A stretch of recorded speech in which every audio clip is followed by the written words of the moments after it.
오늘 우리에게 주신 하나님의 말씀은 구약성경 출애굽기 12장 1절부터 14절까지 말씀입니다. 허락하신 말씀을 봉독하겠습니다. 여호와께서 애굽 땅에서 모세와 아론에게 일러 말씀하시되 이달을 너희에게 달의 시작 곧 해의 첫 달이 되게 하고 너희는 이스라엘 온 회중에게 말하여 이르라. 이달 열흘에 너희 각자가 어린 양을 취할지니 각 가족대로 그 식구를 위하여 어린 양을 취하되 그 어린 양에 대하여 식구가 너무 적으면 그 집의 이웃과 함께 사람 수를 따라서 하나를 취하며 각 사람이 먹을 수 있는 분량에 따라서 너희 어린 양을 계산할 것이며 너희 어린 양은 흠없고 일련된 수컷으로 하되 양이나 염소 중에서 취하고 이달 열 나흔 날까지 간직하였다가 해질 때 이스라엘 회중이 그 양을 잡고 그 피를 양 먹을 집 좌우 문설주와 인방에 바르고 그 밤에 그 고기를 불에 구워 무교병과 쓴 나물과 아울러 먹되 날것으로나 물에 삶아서 먹지 말고 머리와 다리와 내장을 다 불에 구워 먹고 아침까지 남겨두지 말며 아침까지 남은 것은 곧 불사르라. 너희는 그것을 이렇게 먹을지니 허리에 띠를 띠고 발에 신을 신고 손에 지팡이를 잡고 급히 먹으라. 이것이 여호와의 유월절이니라. 내가 그 밤에 애굽 땅에 두루 다니며 사람이나 짐승을 막론하고 애굽 땅에 있는 모든 처음 난 것을 다 치고 애굽의 모든 신을 내가 심판하리라. 나는 여호와라. 내가 애굽 땅을 칠 때 그 피가 너희가 사는 집에 있어서 너희를 위하여 표적이 될지라. 내가 피를 볼 때 너희를 넘어가리니 재앙이 너희에게 내려 멸하지 아니하리라. 너희는 이 날을 기념하여 여호와의 절기를 삼아 영원한 규례로 대대로 지킬지니라. 아멘. 오늘은 4월의 마지막 주일입니다. 벌써 한 해 3분의 1이 지나갑니다. 우리는 지금 교회 안이든 또 교회 바깥 세상이든 간에 우리 일상에 의미를 주고 또 즐거움을 주던 여러 행사들, 모임들이 다 취소되거나 연기되는 그런 때를 살아가고 있습니다. 처음에는 그래서 뭔가 좀 허전하고 공허하다는 느낌도 자주 받았는데 이제는 또 이런 삶에 그냥 적응이 돼서 또 그렇게 살아가게 되는 것 같습니다. 다음 달이면 벌써 5월이 되는데 해마다 이맘때가 되면은 이제 노예 아동부 연합회에서 어린이들을 개최해서 또 우리 교회 어린이들도 또 해마다 참가해서 여러 상들을 받아왔었는데 작년이나 올해나 이제 그런 행사가 없이 또 5월을 맞이하게 되었습니다. 저도 나름 교회 학교 다닐 때 그래도 성경에 대해서는 좀 아는 축에 속해서 또 노예에서 주관하던 그때에도 있었던 성경고사 대회에 자주 참석하곤 했었기 때문에 그렇게 어린이 대회를 하는 모습들을 보면은 옛날 생각이 나곤 합니다. 근데 이제 제가 초등학교 3학년 가을에 이제 이사를 하면서 교회를 한번 그때 옮기게 되었습니다. 그런데 이제 새로 다니게 된 교회에 그 아동부를 담당하시는 전도사님에게 저희 외할머니가 저에 대해서 이렇게 이야기를 하셨습니다. 얘가요 전에 다니던 교회에서 성경 박사였어요. 그렇게 말씀을 하신 것입니다. 그러니까 이제 전도사님이 그 말씀을 듣고는 이제 그 다음에 제가 4학년이 되었을 때, 야, 그 고사대회가 있는데 너 나가라. 그렇게 이야기를 하신 것이죠. 뭐 저만 나간 건 아니고, 뭐 더 친구들, 뭐 다른 학생들도 같이 나가게 된 것인데, 뭐 그때 이제 교회 학교 담임 선생님도 열심히 저희를 가르쳐 주셨고, 나름은 진지하게 준비를 해서 난생 처음으로 성경 시험이란 것을 치게 되었습니다. 그런데 이제 성경고사 대회가 열리는 그 교회를 들어가는데 그 입구에서부터 기가 팍 죽게 되었습니다. 어느 교회 아이들인지 모르겠는데 이제 모여서 뭐라고들 외우고 있었냐면은 르우벤, 시므온, 레위, 유다 뭐 하면서 막 말 외우는 것이에요. 이게 뭘까요? 이스라엘 12지파를 줄줄 외우고 있는 거죠. 저는 그 당시에 예수님의 12제자도 간신히 외울까 말까 하고 뭐 아무튼 시험 준비라고 했으니까 그런 게 있다는 것 정도만 알고 있었지 외울 생각은 꿈에도 못하고 있었는데 얘네들은 그걸 다 줄줄이 외우고 있는 것입니다. 그러니까 벌써 거기서 실력 차이가 확 나고 기가 팍 죽은 채로 그렇게 이제 예배당에 들어가게 되었습니다. 이제 제가 기억나는 것이 먼저 이제 예배를 드리고 이제 시험을 보는데 그때 예배 중에 그 기도하시던 어느 교회 그 교회학교 선생님이 오늘 아이들이 시험을 치다가 시험 들지 말게 해주옵소서라고 그렇게 기도하셨던 것이 지금도 기억이 납니다. 그리고 이제 시험 시간이 됐습니다. 문제지를 받아서 다 펼쳤는데 다행히도 이스라엘 12지파를 쓰라는 그런 문제는 없었습니다. 그런데 이제 생각보다 문제가 어려워서 좀 고생을 했는데 그 중에 기억이 나는 문제가 있는데 그것이 바로 무엇이었냐면은 이스라엘의 3대 절기를 쓰시오라는 문제였습니다. 제가 이 이야기를 오늘 왜 하는지 아시겠죠? 오늘 이제 6월절에 대한 본문이라서 6월절에 얽힌 추억담을 잠깐 들려드리는 것인데, 근데 이 문제도 제가 전혀 예상하지 못했던 것이었습니다. 그런데 6월절은 그래도 어떻게 해서 들은 기억이 나서 6월절하고 딱 썼습니다. 근데 2개가 더 남은 거죠. 이걸 어떻게 채워야 되나 하는데, 얼핏 얼마 전에 전도사님이 설교를 하시는데 에스더에 대한 얘기를 하시면서 여차저차해서 부림절이라는 게 생겼다라는 이야기를 하셨던 것이 갑자기 기억이 났습니다. 아, 부림절이다 하고 부림하고 썼죠. 그래도 하나가 더 남았습니다. 이건 또 뭘까 고민을 하다가 이건 아닌 것 같은데 하면서 결국은 부활절하고 딱 써서 3개를 채우고 나왔습니다.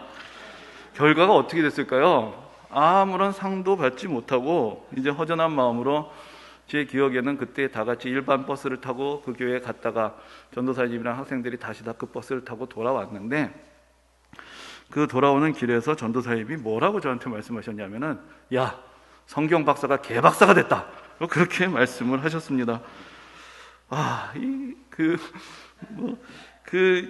아마 또 뭐 성경 좀 잘 아는 애가 들어왔다고 해서 올해는 그래도 무슨 상이라도 하나 받으려나 했는데 뭐 빈손으로 돌아가려니까 전도사님도 실망을 하셔서 그렇게 말씀을 하셨던 것 같은데, 뭐 아무튼 그 이야기가 지금까지도 제가 기억을 하고 있는 것이죠. 사실 그 옛날 교회 생각을 하면 참 전도사님에 대해서 좋은 이미지를 갖고 있습니다. 저희를 참 많이 사랑해 주셨다라는 그런 생각을 하지만, 딱 그 한마디, 야, 성경 박사가 개박사가 됐다, 이 개박사라는 말 제가 뭐 어디서 들어봤겠습니까? 그 단어가 아직까지 남아있는 걸 보면 그때 좀 마음에 섭섭하긴 했었나 보다라는 그런 생각을 합니다. 그래서 뭐 굳이 이야기를 만들어 보자면, 그래서 열심히 성경 공부를 해서 결국 목사가 됐다, 뭐 이런 얘기를 만들 수 있을 수도 있겠는데, 뭐 아무튼 그런 일이 있었습니다. 그래서 그랬을 수 있는데, 그래서 제가 이제 성경 개관에 대해서 또 성도님들과 함께 공부를 하는 기회가 있으면 꼭 이스라엘 12지파는 달달달달 외우도록 그렇게 같이 이제 외우는 시간을 드리고, 또 절기에 대해서도 또 많이 강조를 하는 편이고, 또 설교를 할 때 절기가 나오게 되면 좀 과도하게 집착을 하는 것이 아닌가, 제가 좀 가끔 그런 생각이 들곤 합니다. 근데 앞에서 이제 말씀을 드린 것처럼 이제 오늘 본문이 6월절에 대한 본문이고, 하나님께서 6월절을 제정하시는 그런 말씀을 담은 그런 본문입니다. 혹시 지금까지 그러면은 그 3대 절기가 뭐지? 하고 궁금해하시고 계시는 분들이 계실까봐 미리 말씀을 드리면은, 뭐 나중에 다시 말씀을 드리겠지만, 3대 절기가 뭘까요? 6월절, 7.7절, 초막절. 그런데 이제 7.7절은 오순절이라고도 하고 초막절은 수장절이라고도 합니다. 근데 이렇게 되면 외우는 게 더 복잡해지실 테니까 그냥 6, 7, 초 이렇게 외우시면 조금 더 편하실 것 같습니다. 이 문제는 제가 성경고사, 뭐 성경시험, 성경 퀴즈대회 뭘 해도 반드시 내는 문제니까 여러분들 외워두시면 손해는 보시지 않으실 것입니다. 6월절은 우리가 지난주에 같이 말씀을 나눴던 그 본문에 나왔던 10가지 재앙과 연관이 되어 있습니다. 그 중에서 마지막 재앙과 관련이 되어 있는 그런 절기입니다. 오늘 본문 12절을 보면은 하나님께서 애굽 땅의 모든 사람과 짐승의 처음 난 것을 다 치겠다라고 말씀을 하십니다. 그러면서 애굽의 모든 신을 내가 심판하리라 라는 그런 말씀이 이어집니다. 지난 주일에도 말씀을 드렸지만 이 10가지 재앙은 애굽의 왕을 향한 경고이면서 또한 애굽의 신들이 거짓 신들임이라는 것을 드러내주는, 애굽의 사람들의 삶의 여러 영역을 주관하는 신들이 있다고 믿고 있고, 그 신들에게만 잘 보이면 삶이 평안하다고 생각을 했는데 그런 믿음이 다 거짓이었다는 것을 드러나게 하시는 그런 하나님의 뜻이 담겨 있습니다. 바로 방금 보신 애굽의 모든 신을 내가 심판하리라 라는 말씀을 통해서 우리는 10가지 재앙이 가진 애굽 신들에 대한 심판의 의미를 다시 한번 확인할 수 있습니다. 그런데 애굽 땅에서 같이 살아가던 이스라엘 백성들의 경우에는 오늘 본문의 7절에 나오는 것처럼 양을 잡아서 그 피를 문설주와 임방에 바르라고 그렇게 말씀을 하시고, 근데 여러분 여기서 임방이 뭔지 아시나요? 저도 잘 몰라서 다시 찾아봤는데, 문설주는 좌우의 기둥이고 임방은 그 세로 기둥입니다. 그러니까 문설주와 임방이면은 디귿자로 다 모든 기둥에 칠하라, 이제 그런 뜻이 되는 것인데, 그렇게 피를 발라 놓은 집을 보면은 넘어가겠다라고 그렇게 13절에서 말씀을 하셨습니다. 바로 이 넘어가리니라는 말에서 유월절이라는 절기 이름이 유래하게 됩니다. 유월이라는 말은 우리가 오늘날 자주 쓰는 말은 아니고, 그래서 어떤 분이 6월절은 6월에 있습니까? 라고 그렇게 질문을 했다는 얘기도 있는데, 6월에 있는 것은 아니고 6월은 넘어간다라는 그런 의미를 가지고 있습니다. 히브리어로 6월절을 페삭이라고 하는데, 이 말은 오늘 본문에 나오는 동사인 넘어간다라는 뜻의 파사라는 말에서 이제 온 그런 단어이고, 거기서 이제 영어의 패스오버라는 명칭도 나오게 되었고, 우리가 그것을 6월절이라고 번역을 해서 하나님께서 넘어가신 날로 그렇게 부르는 것입니다. 6월절은 히브리 달력으로는 한 해의 첫째 달 14일에 지키게 됩니다. 그런데 오늘 이 본문 2절을 보면은 이 달을 너희에게 달의 시작 곧 해의 첫 달이 되게 하고라고 그렇게 말씀을 하십니다. 그러니까 그 이전에는 새해의 첫날이 달랐는데, 이스라엘 백성들이 10가지 재앙을 보고 또 출애굽한 이후로 바로 그들이 출애굽하게 되는 그 달을 한 해의 첫 달로 삼게 되었다는 것입니다.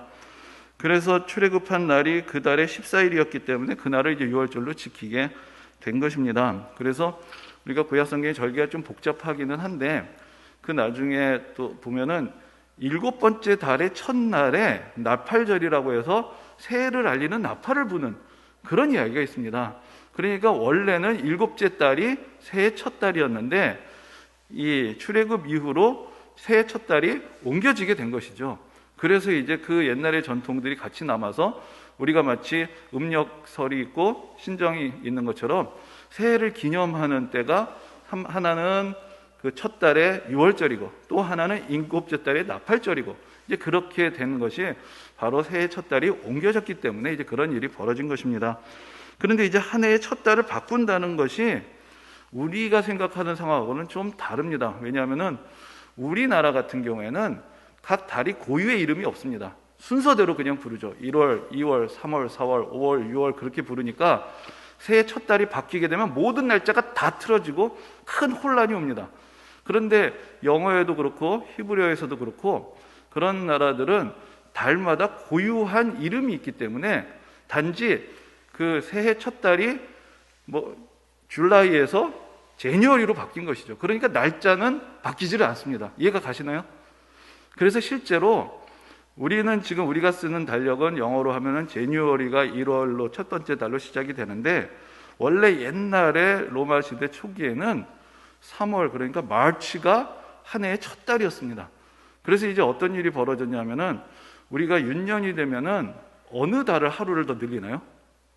2월 달에 하루를 늘리는 것이죠. 근데 그렇게 하는 이유가 옛날에는 우리가 2월이라고 불리는 페브루아리가 한 해의 마지막 달이었기 때문에 한 해의 마지막 날에 하루를 더 붙이면서 윤년을 만들었던 것이죠. 그런데 갑자기 첫 달이 그 마르치에서 제니어리로 바뀌게 되면서 이상하게도 두 번째 달에서 윤년을 만들게 되는 이제 그런 이상한 상황이 되어버린 것입니다.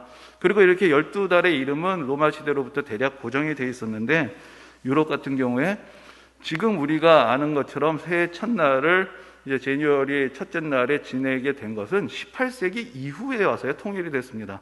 그래서 영국 같은 경우에도 18세기 중반까지만 해도 언제가 새해 첫날이었냐면 희한하게도 우리로 말하자면 3월 25일이 새해 첫날이었습니다. 이해가 가시나요? 3월 25일이 무슨 날일까요? 그날이 성탄절로부터 정확하게 9달 전입니다. 그럼 성탄절로부터 9달 전에 무슨 일이 일어났을까요? 예수님이 탄생하신 것이 성탄절인데, 마리아의 몸에 예수님이 잉태되신 것이 바로, 우리는 10달이라고 얘기하지만 서양 사람들은 9달이라고 하니까 바로 그날인 것이죠. 그날에 하나님의 은혜가 새롭게 이 땅에 시작된 날이기 때문에 이 날이 모든 것이 새로 시작되는 날이다. 그래서 3월 25일을 18세기 중엽까지도 영국에서는 새해 첫날로 삼았던 것을 우리가 알 수가 있습니다. 그러니까 새해 첫날을 정한다는 것은 어떤 관점에서 어떤 의미에서 시간을 보느냐라는 것과 관계가 되어 있는 것입니다. 그래서 6월절이라는 것이 애굽의 10가지 재앙을 내리시고 이스라엘 백성들을 구원하신 하나님의 은혜를 기념하는 날이면서 바로 이 놀라운 은혜의 사건을 길이길이 기억할 수 있도록 아예 한 해를 이제부터는 출애굽한 그 달부터 시작해서 그 정리를 하도록 그렇게 하나님께서 말씀을 하신 것입니다. 근데 이제 앞에서 말씀드린 대로 이 6월절이란 것은 10번째 재앙하고 관계가 있는데, 우리가 구약 성경을 읽고 이해할 때 사실 우리에게 좀 걸림이 되는 그런 여러 사건들이 있습니다. 그 중에 하나가 이 10가지 재앙 중에 마지막 사건, 바로 10번째 재앙이 아닌가 하는 생각을 해봅니다. 물론 다른 재앙들도 애굽 사람들에게 큰 타격을 주면서 하나님의 전능하심을 나타내신 그런 이적이었습니다. 하지만 이 마지막 재앙과 같이 애굽의 모든 장자들을 치시는 그런 재앙까지 내리시는 것은, 이것은 너무나 심한 것이 아닌가, 그런 생각이 들기도 합니다. 그런데 우리가 성경 안에서 하나님께서 그렇게 행하신 이유들을 찾아볼 수 있습니다. 이제 첫째로 출애굽기 4장 22절에 보면 이런 말씀이 있습니다. 이스라엘은 내 아들, 내 장자라고 하나님께서 선언하시는 그런 장면이 나옵니다. 하나님께서 이스라엘 백성들을 가나안 땅으로 인도하시는 것도 그들이 하나님의 자녀이기 때문에 하나님께서 약속하신 땅을 그들이 상속하게 하시는 것입니다. 우리도 하나님의 자녀이기 때문에 하나님의 나라를 상속하는 하나님 자녀의 권세를 갖고 있습니다. 그런데 애굽 사람들이 내 장자인, 하나님의 장자인 이스라엘 백성들을 내놓지 않고 있기 때문에 하나님께서 대신 그러면 내가 너희들의 장자를 취하겠다 라고 그렇게 선포를 하시는 것입니다. 그리고 더 나아가서 우리가 출애굽기 1장을 보면은 이런 사건이 있습니다. 애굽 사람들이 히브리인들의 강성함을 보고 그들을 억누르기 위해서 히브리인의 가정에서 태어나는 모든 남자아이들을 나일강에 던져서 죽게 했던 일이 기록이 되어 있습니다. 하나님께서는 애굽인들이 행한 악행을 기억하고 계셨고 그대로 그들에게 보응을 하셨던 것입니다. 10가지 재앙 중에 첫 번째 재앙이 나일강이 피로 물드는 것이었습니다. 하지만 풍요의 상징이었던 나일강을 먼저 죽음의 강으로 만들었던 것은 애굽인들 자신들이었습니다. 애굽인들은 오히려 모든 남자아이들을 다 죽이려고 했는데 하나님께서는 오직 장자들만을 치신 것은 오히려 그런 면에서 은혜를 베푸신 거다라고 그렇게도 이해할 수가 있을 것입니다. 애굽인들은 애굽의 풍요를 히브리인들과 함께 나누려 하지 않았고 히브리인들을 억압하며 히브리인들의 자녀를 죽게 했습니다. 이제 하나님께서 히브리인들이 당했던 그 슬픔을 애굽 사람들에게 되갚아 주시는 것입니다. 이렇게 해서 하나님의 공의가 나타나고 강한 자들의 악함을 징벌하시고 억누린 자들의 눈물을 씻어주시는 그런 하나님의 구원의 은혜가 나타난 것입니다. 6월절은 이렇게 하나님의 놀라운 권능으로 구원을 받은 출애굽 사건을 기억하는 그런 절기가 됩니다. 그래서 오늘 본문에도 상세하게 설명이 되어 있지만 그날의 상황을 재현을 하는 것이 의식의 중요한 순서가 됩니다. 그래서 양을 잡아서 그 피를 문설주 임방에 바르고 또 그 무교병과 쓴나물과 함께 먹습니다. 그 무교병을 먹는 것은, 무교병은 누룩을 넣어서 부풀리지 않고 그냥 밀가루 반죽대로 구운 빵인데, 그것은 이 마지막 재앙이 내린 후에 갑자기 애굽을 떠나게 되었기 때문에 빵을 부풀릴 시간이 없어서 그냥 밀가루 반죽 그대로 구워서 먹어야 했던 그 당시의 상황을 다시 경험하게 하는 것이고, 쓴나물을 먹는 것은 애굽에서 당했던 그 고난의 쓰다림을 다시 상기시키는 그런 의미가 있습니다. 여러분들도 그런 경험들이 있으시리라고 생각이 되는데, 해마다 어떤 계절이 되면은 과거에 그때쯤 일어났던 일을 다 잊어버렸던 일인데도 딱 그때 그 날씨가 되면 다시 기억에 떠오르게 되는 이제 그런 일들을 경험하곤 합니다. 추억이 떠오르기도 하고 때로는 어떤 덮어놓았던 아픔이 떠오르고 상처가 떠오르기도 합니다. 그러면서 과거의 일들을 되새기면서 감사하게 되기도 하고, 또 상처가 다시 떠오르면서 또 그런 일들이 해마다 반복되어 가면서 또 점점 치유돼 가는 그런 과정들을 갖게 되기도 합니다. 이런 경우들은 일종의 개인적인 절기라고 할 수가 있을 것입니다. 어떤 절기를 의도적으로 제정하지 않아도 해마다 그때가 되면 그때 받았던 은혜, 그때 일어났던 사건들을 떠올리면서 우리는 일종의 우리의 예식을 거치게 되고 그것을 통해서 의미를 되새기게 되는 것입니다. 신앙의 절기라는 것은 과거에 한 번 일어난 사건입니다. 그 사건을 해마다 그 시간이 되면서 다시 재현하고 기억을 하면서 그 의미를 되새기게 되고, 그렇게 함으로 그 사건의 역사성을 확증해 주는 것이며, 또 하나님께서 베푸셨던 구원의 은혜를 기억하고 기대하면서 이제 우리의 믿음과 소망의 근거로 삼도록 그렇게 하나님께서 신앙의 절기들을 제정해 주신 것입니다. 자, 앞에서 말씀을 드렸는데 다시 한번 점검을 해볼까요? 오늘 이거 하나는 확실하게 외우시고 가시기 바라는데, 3대 절기가 무엇이었습니까? 6월절, 7.7절, 추막절, 유7초 하시는 게 더 외우시기 쉬우실 것 같은데, 자, 이렇게 세 가지 절기는 오늘날까지도 유대인들은 지금까지도 중요하게 이 절기들을 지키고 있습니다. 이 절기는 한편으로는 이스라엘을 구원하신 하나님의 은혜를 기억하기 위한 그런 절기들이지만, 또 앞에서 말씀드린 대로 이 자연의 순환, 계절의 순환 가운데 어떤 특정한 시기에 벌어지는 일들과 연관이 되면서, 또한 지금 이 시기에 하나님께서 주시는 은혜를 기념하는 절기로서의 의미를 이제 복합적으로 가지게 됩니다. 그것을 이제 잘 보여주는 것이 바로 이제 77절인데, 6월절 다음에 오는 절기가 77절입니다. 77절이라는 말의 뜻은 6월절부터 7주간 후에, 그러니까 7일씩 7번 후에 지키는 그런 절기이기 때문에 77절이라고 부릅니다. 그런데 이것이 7주간이 지나고 50일째 지킨다고 해서 50이라는 뜻으로 오순절이라고 그렇게 부르게 되기도 합니다. 그런데 이제 앞에서 6월절이란 것이 애굽에서 나온 것을 기념하는 날이다라고 말씀을 드렸는데, 애굽에서 나와서 7주간 후에는 이스라엘 백성들은 어디에 있었을까요? 그 사람이 성경의 기록을 보면 첫째 달 14일에 애굽에서 나왔고, 셋째 달이 되면 시내산에 도착했다라고 기록이 되어 있습니다. 그러니까 이 50일째 되는 때에는 이스라엘 백성들이 시내산에 있었고, 거기서 모세를 통해서 하나님께서 율법을 주신 그런 날이 됩니다. 그래서 77절은 이스라엘 백성들이 시내산에 도착해서 하나님과 언약을 맺고 율법을 받음으로 하나님의 백성이 된 것에 인치심을 받은 것을 기념하는 그런 절기가 됩니다. 그런데 앞에서 말씀드린 대로 그 계절상 또 그때쯤이 되면은 어떤 일이 벌어지게 되느냐, 거기에는 또한 추수하고 결부되는 그런 의미들이 또 함께 기념이 되는 것입니다. 그래서 6월절, 다시 거슬러 가서 6월절은 보리추수가 시작이 되는 때다라고 성경이 그렇게 우리에게 가르쳐주고 있습니다. 그래서 그때를 다른 말로 곡식의 낫을 대는 첫날이다 라고 그렇게 표현을 하기도 합니다. 그리고 그로부터 50일이 지나면 어떤 일이 벌어지느냐, 미래추수까지 다 끝나게 됩니다. 그렇기 때문에 77절은 한편으로는 이스라엘 백성들이 시내산에서 하나님의 백성이 됨을 인침을 받은 그런 날이지만, 또한 그 하나님께서 지금 우리의 삶에 동일하게 역사하셔서 밀과 보리를 추수하게 해주신 것을 감사하는 그런 의미가 거기에 이제 같이 담겨지게 되는 것입니다. 그 우리나라의 많은 교회들에서 맥주 감사절을 따로 이제 절기로 지키는 그런 교회들이 있습니다.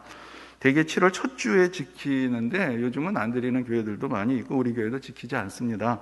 근데 그 이유가 무엇이냐? 사실 맥주절이라는 것은 성경에 분명한 근거가 없기 때문입니다. 우리가 구약 성경에 나오는 절기도 사실은 지키는 것이 없습니다. 그런데 이제 맥주절이라는 단어가 구약 성경에 나오기는 나오는데, 그 맥락을 잘 읽어보면 사실은 77절과 같은 날입니다. 그러니까 맥주절을 따로 구분해서 지킬 수 있는 근거도 없는 것이죠.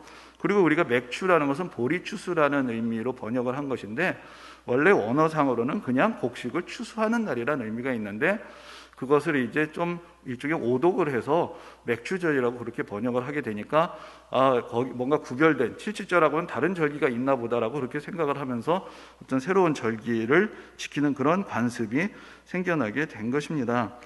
그런데 사실 좀 실제적으로 교회 운영에 있어서 많은 교회들이 사실 성경을 좀 천천히 읽어보고 또 성경 해석들을 잘 보면은 맥주절을 독립적인 절기로 볼 수 없다는 것을 쉽게 알 수 있습니다.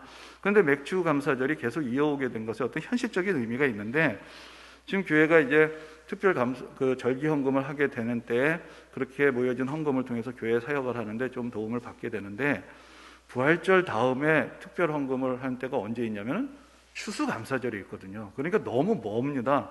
그런데 교회가 가장 많은 재정을 지출하면서 많은 사역을 하는 때가 여름인데, 그때가 교회들로서는 보릿고개가 되는 것이죠.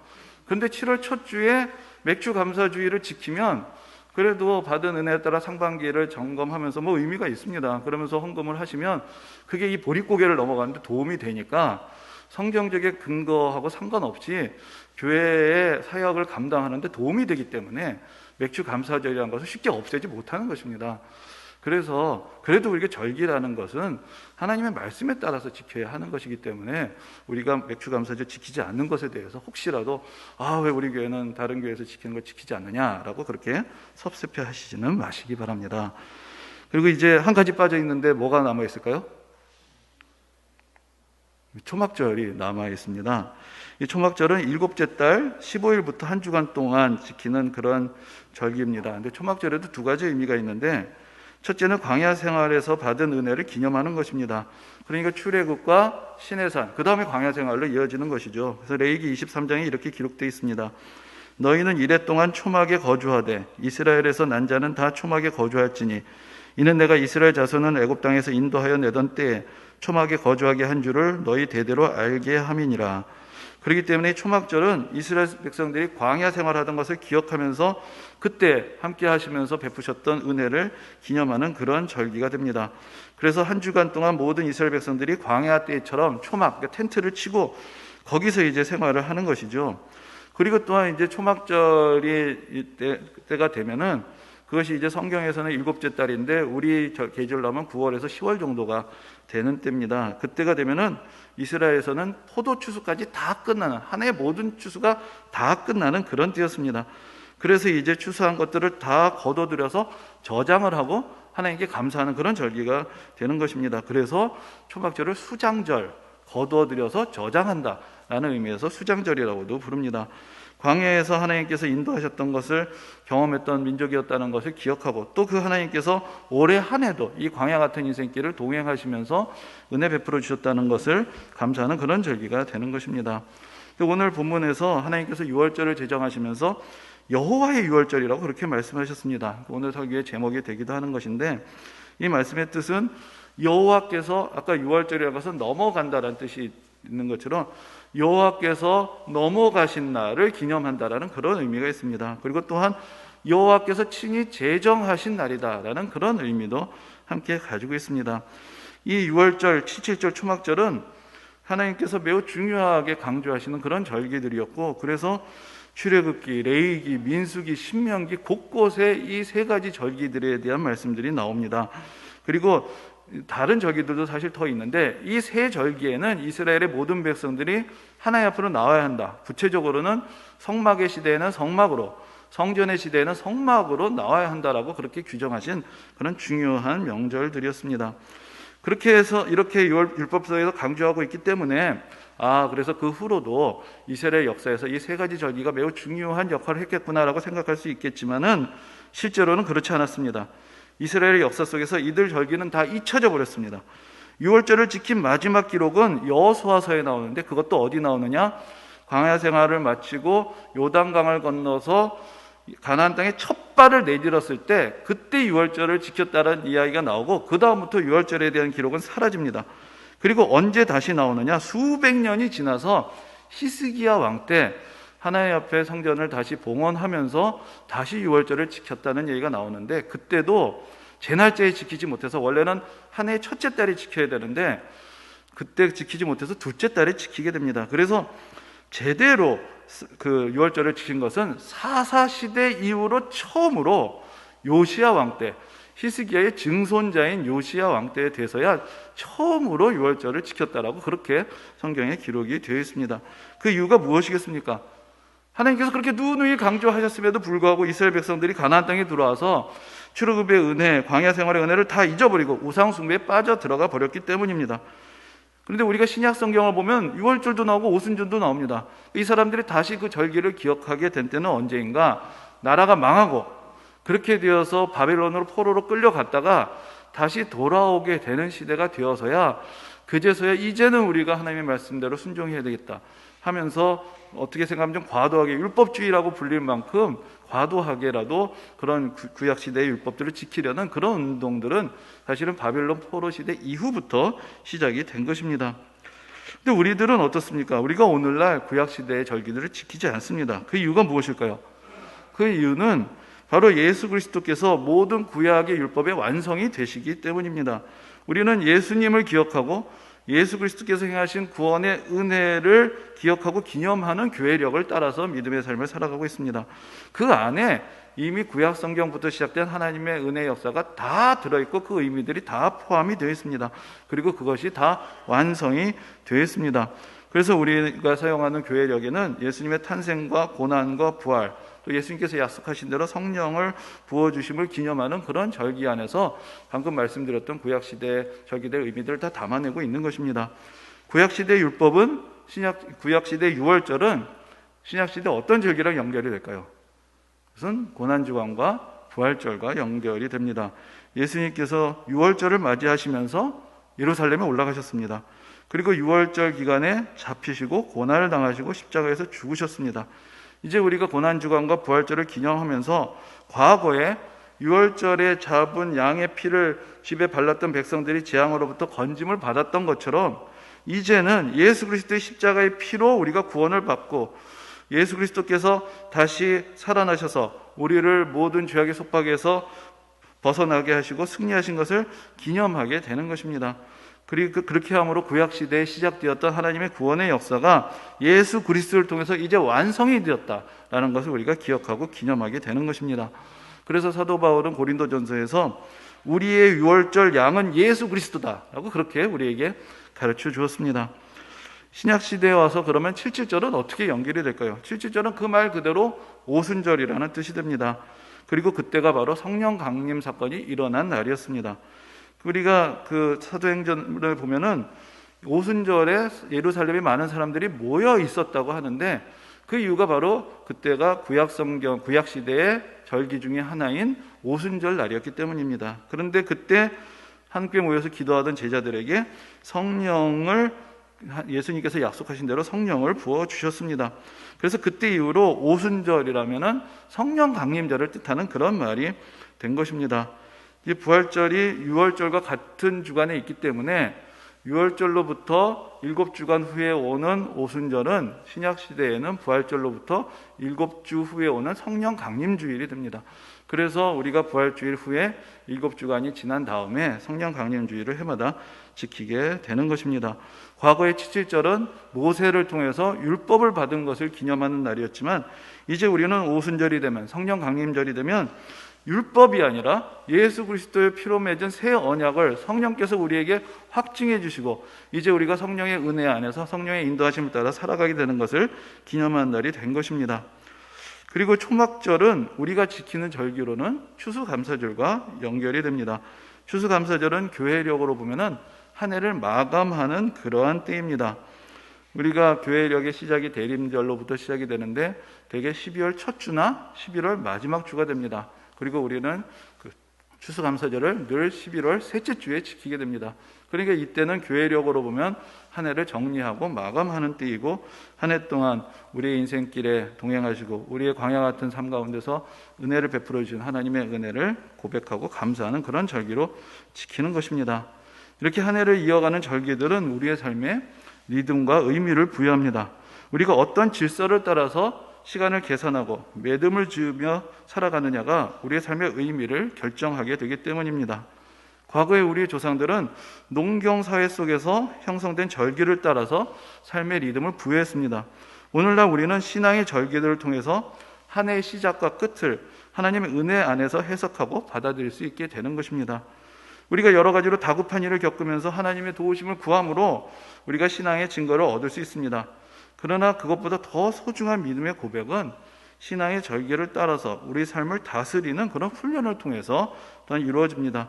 매일매일의 하루를 정해진 시간에 하나님께 나아가 하나님께 예배드리고 묵상함으로 시작하고 또 기도함으로 감사함으로 하루를 마치게 되고 매 주일 정해진 날에 하나님 앞에 함께 나와서 아무리 다급한 일이 있어도 그 시간을 기억하며 하나님 앞에 예배를 드리게 될 때 그리고 매년 돌아오는 절기를 통해서 우리를 선한 길로 인도해 주시는 그 하나님의 은혜의 손길에 우리의 삶을 맡기는 그런 훈련을 하게 될 때 이렇게 하면서 우리는 궁극적으로 우리가 지금 어디서 와서 어디로 가고 있으며 무엇으로 해서 살고 있는지를 다시 상기하며 우리 인생의 바른 길을 갈 수가 있게 되는 것입니다.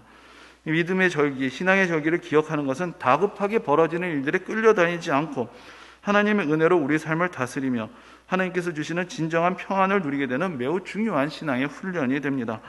우리의 삶의 자리로 하나님을 끌어내리기 위해서 애쓰는 것보다 하나님의 부르심을 우리가 따라가기 위해서 하나님의 부르심에 우리가 순종하며 하나님 앞에 가까이 나아가고자 믿음의 연단을 하는 가운데 우리는 이 세상이 주지 못하는 진정한 평안함을 누릴 수가 있게 되는 것입니다.